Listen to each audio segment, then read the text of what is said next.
Bonjour à tous et bienvenue sur Coffee Geek. Donc nous voilà avec un nouveau test pour un nouveau moulin à café, le Timer S3. C'est une vidéo qui sera en rapport avec un article dont le lien est en description, qui va présenter ce nouveau timer qui est le premier de cette marque qui présente un réglage par le haut. Et qui dit réglage par le haut dit beaucoup plus de crans de réglage. Donc potentiellement on a une meilleure mouture, enfin je dirais une mouture plus précise et adaptée à l'expresso. Donc on le verra au cours de ce test. J'avais acheté ce moulin dans l'idée justement d'avoir un nouveau moulin à café à main pour l'expresso, mais il ne m'a pas pleinement satisfait et donc c'est ce que nous allons voir un peu plus tard dans la vidéo. Donc en premier lieu, eh bien, dans la boîte, qu'est-ce que l'on a? On a le moulin à café, on a un certificat d'authenticité de timer, une petite notice d'utilisation qui est en chinois d'un côté et en anglais de l'autre. Donc dans la notice, on retrouve à peu près tout ce qu'il faut savoir pour utiliser le moulin, le démonter, le nettoyer et adapter la mouture. Un petit pinceau pour nettoyer le moulin lorsqu'on le démonte. Et une petite housse de transport qui permettra de protéger le moulin en voyage. Alors, le moulin est intégralement fait en aluminium. Il est très agréable à prendre en main. Le fait qu'il ait plein de rayures sur le corps fait qu'il ne glisse pas lorsqu'on le moue. Chez Timer, j'aime beaucoup le fait qu'il y ait toujours une manivelle rétractable. Je trouve que c'est vraiment une innovation intéressante. Donc non breveté, on trouve ça chez aucune autre marque. Et ça permet justement de ranger le moulin à café pour qu'il prenne un peu moins de place. Il est mieux équilibré, c'est-à-dire qu'il sera moins enclin à perdre son équilibre, comme par exemple ici le King Grinder K6, avec le poids de la manivelle, il a tendance à basculer plus facilement. Et puis lorsqu'on a besoin de déployer la manivelle, très facile, hop, et après on peut l'utiliser. Donc c'est vraiment quelque chose que je trouve que j'aime beaucoup chez cette marque, et c'est pour ça que ce moulin m'a vraiment intéressé, parce que c'est le premier, comme je disais, qui se règle par le haut, au niveau d'écran de réglage, et en plus du coup il a une manivelle rétractable qui le rend plus pratique à trimballer. Alors la manivelle, il y a toujours le bouchon solidaire en métal, roulement à billes sur le bouchon qui permet justement d'être plus fluide dans les mouvements. Il y a des petites indications qui ont été écrites qui permettent de retrouver les réglages. Les plages de réglage les plus adaptées d'après le constructeur pour les différentes moutures. Le moulin, donc ils ont dans la documentation sur le site de la marque indiqué qu'ils avaient changé le roulement à billes. Donc c'est des roulements à billes qui sont censés être plus précis, donc permettant d'avoir l'axe central qui bougera moins que leurs anciens modèles et donc une mouture encore plus finement moulue, enfin plus précise que ce qu'ils faisaient avant. Donc ça, j'ai aucun moyen de le vérifier, mais si on s'en fie à leurs chiffres, ce serait 20% plus précis grâce à ces nouveaux roulements à billes. La molette de réglage pour revenir dessus, il y a 80 crans et l'espacement entre chaque cran est de 0,015 mm. Donc c'est ce qui se fait globalement dans la moyenne de tous les moulins qui se règlent par le haut. Souvent on parle de 0,016 mm. Il y en a certains, le 1Z Presso J-Max qui a 0,008 mm. Donc c'est vraiment le plus précis que j'ai pu voir dans ce domaine. Et après souvent on en trouve d'autres à 0,020 etc. Donc c'est globalement ce que l'on trouve et donc voilà, c'est une réussite. Impossible d'aller au-delà du cran 0 et impossible d'aller au-delà du cran 90. Il y a tout de même un moyen d'augmenter les réglages, c'est en passant par la molette qui est disponible en dessous. Donc là, je vais y venir.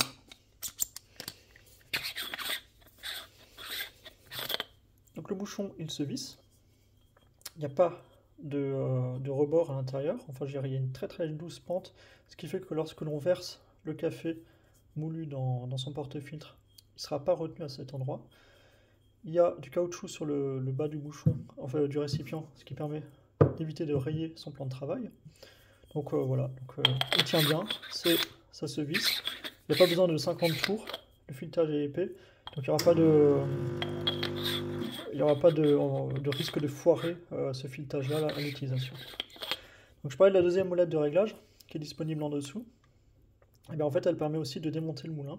Donc c'est ce que l'on voit, il suffit de, de dévisser, donc il y a l'écran, clac clac clac. Il y a un assez grand nombre de crans qui permettront d'obtenir justement bah, la mouture désirée. Donc il suffit de régler ici. Avec la molette du haut, on a vraiment une grande plage de réglage. C'est quelque chose d'intéressant. Donc là, je vais vous montrer comment est-ce qu'on le démonte. Hop. Donc on dévisse, on dévisse.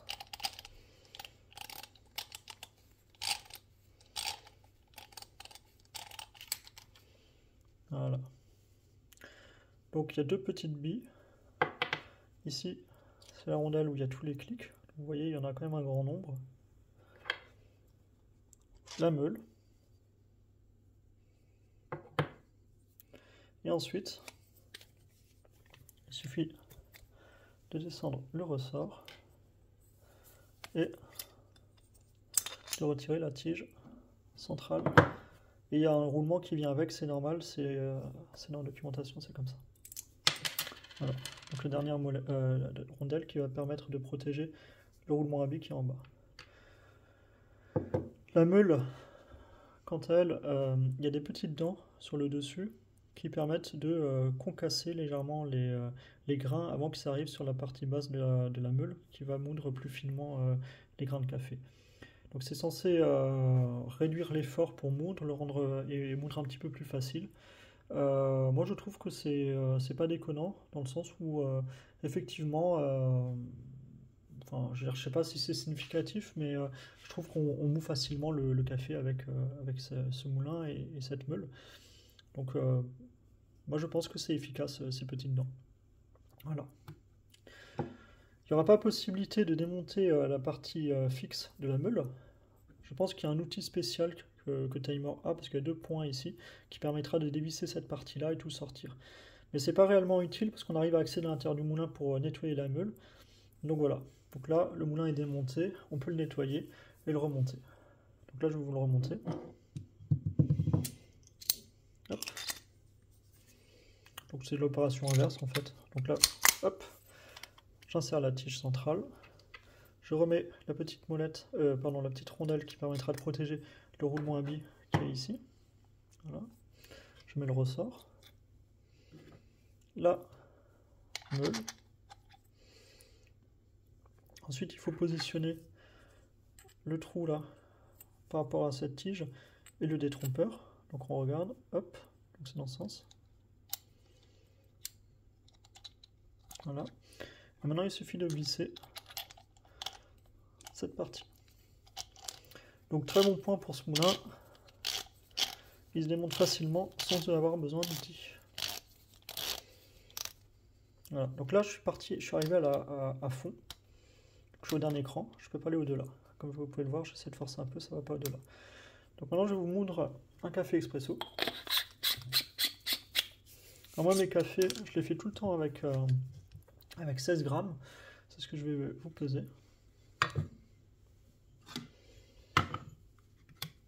Et vous verrez que je trouve qu'il y a une petite limite sur ce moulin. C'est que pour que quand on est au cran 0 sur la molette du bas et le cran 0 ici, les meules ne se touchent pas. Il n'y a pas de souci, il protège, c'est très bien. Cependant, je pense que l'écartement est légèrement trop important. Je ne sais pas si c'est inné au modèle que j'ai reçu ou si c'est tous les Timer S3. À ce titre, j'ai envoyé un email à Timer et j'attends la réponse. Donc la réponse, eh bien, je la mettrai dans l'article qui est en description. Et ça permettra de lever le doute sur ce moulin. Parce que pour moi, dans l'état actuel des choses, vu que je suis obligé d'être sur la position 0,0 pour pouvoir avoir un semblant d'expresso, vous verrez qui extra à peu près à 4 bars. Je ne peux pas aller au-delà de 4 bars. Je vous montrerai en faisant le café. Eh bien, la seule solution pour avoir un vrai expresso à 9 bars, c'est d'augmenter la quantité de café. Or, c'est la première fois que j'ai un moulin qui m'empêche de faire un café avec 16 grammes de café. Par exemple, avec le K6, je suis à position 35, il n'y a pas de souci, je peux aller en dessous en termes de réglage, à tel point que l'eau, elle ne passe même plus.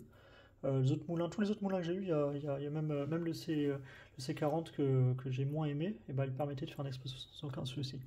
Donc ça veut dire que là, il y a pour moi un souci sur ce moulin. Je ne sais pas si c'est inné à tous les timers S3 ou si c'est uniquement celui que j'ai reçu. Mais quoi qu'il en soit, je mettrai la réponse du timer dans l'article lorsque je l'aurai reçu. Donc là, je mets un petit peu d'eau pour éviter qu'il y ait l'électricité statique. Voilà. Donc 16 grammes de café. Je vais vous laisser la balance allumée. Comme ça, je vais pouvoir déclencher le chrono en même temps que je moue. Comme ça, ça me donnera une idée. Normalement, je moue à peu près en environ 45 secondes mes 16 grammes de café. Voilà. Tac. Donc, c'est parti.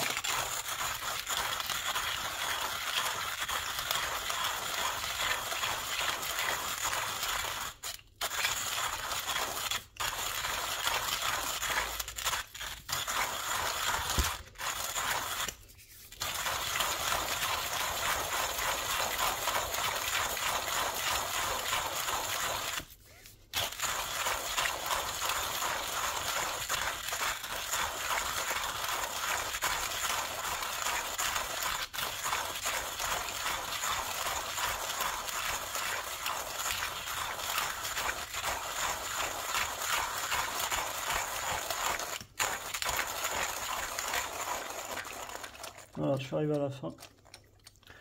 Alors, une petite remarque sur la manivelle. J'ai oublié d'en parler. Bien que petite, c'est-à-dire la prise en main de cette partie-là de la manivelle, bien que petite, je trouve qu'elle se prend bien en main. Il n'y a pas de souci, on la prend comme ça et on arrive à moudre sans aucun souci. Voilà. Donc, j'étais bien en position 0,0. Voilà. Donc, c'est parti.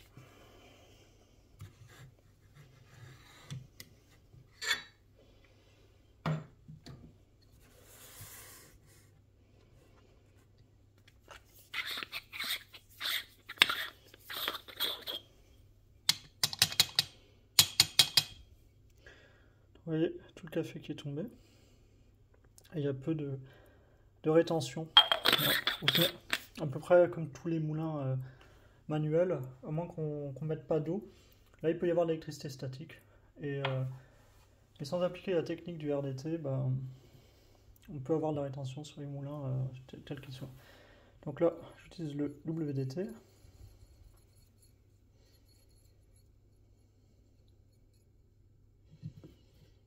Voilà. Hop.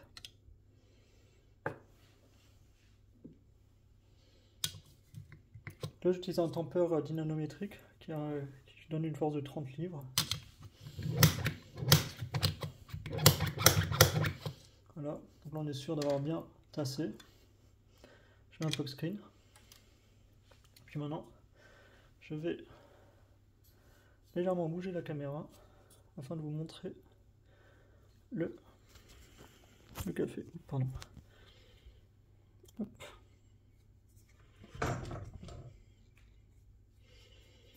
Tac.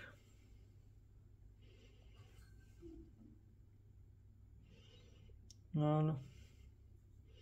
Ça, vous pourrez voir grâce au petit miroir comment est-ce qu'il coule.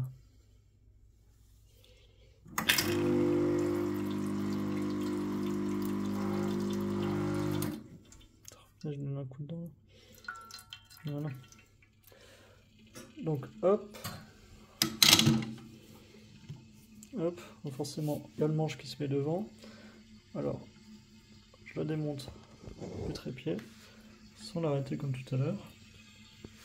Je vais vous montrer. Hop. Voilà, je décolle le trépied. Et c'est parti. Donc là, j'ai le flow control qui est ouvert à fond. Je ne peux pas aller au-delà. Je vais vous montrer. Vous voyez, ça coule très vite. Et j'arrive pas à monter au-delà de 4 bars.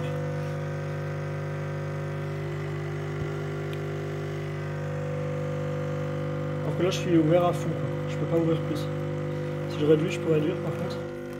Voilà. Mais du coup, c'est impossible d'obtenir un expresso à 9 bars avec ce moulin, alors que j'étais en position 0-0. C'est quand même... c'est quand même un comble, alors qu'il se règle par le haut. Donc j'attends la réponse de Timor, comme je disais, et je vous mettrai dans l'article qui est en description, si jamais vous voulez en savoir plus. Puis voilà. Donc merci d'avoir regardé, puis à bientôt.